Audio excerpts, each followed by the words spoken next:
Well, we've been tracking a migrant caravan of more than 4,000 who are making their way north. Earlier this morning, Secretary of State Michael Pompeo arrived in Mexico City to meet with officials. And we're just learning right now of Mexico's plan. To deal with the refugees, here is what the Mexican ambassador to the U.S. said on Fox News last night. If somebody's seeking asylum, Mexico is there, along now with the UN, to look at those claims. We want to make sure that those claims are legitimate. And for those whose claims are not deemed legitimate, they'll get turned away. The Trump administration reportedly supports Mexico's plan. And just yesterday on our show, our very own Bo Davidson suggested something similar. Watch this.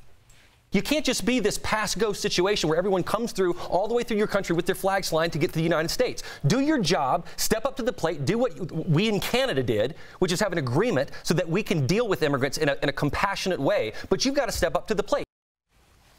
So there you go, Bo.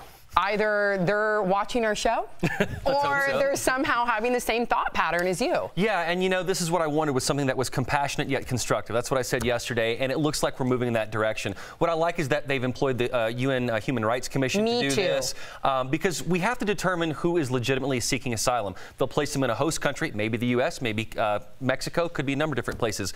But we also have to get to the root cause, Sam, and this is something that's kind of a broader issue. These countries are sending out their most precious asset, and that's their people. And that's something I think we just all have to look at and say, look at what's going on in these countries. We've been sending them hundreds of millions of dollars, and they're just not ponying up and doing the right thing. So we have this great humanitarian cause that we're dealing with right now, but there's a root issue, and they're exporting their best asset, and that's their people. Yeah, it's a humanitarian crisis. It's a humanitarian emergency. And a number of those people that have been interviewed in that specific caravan that we're talking about right now, Brandon, they have said that they've never seen that money. So the corruption in Guatemala, in Honduras, in Mexico even, is something that's an even greater issue that has to be addressed. For sure.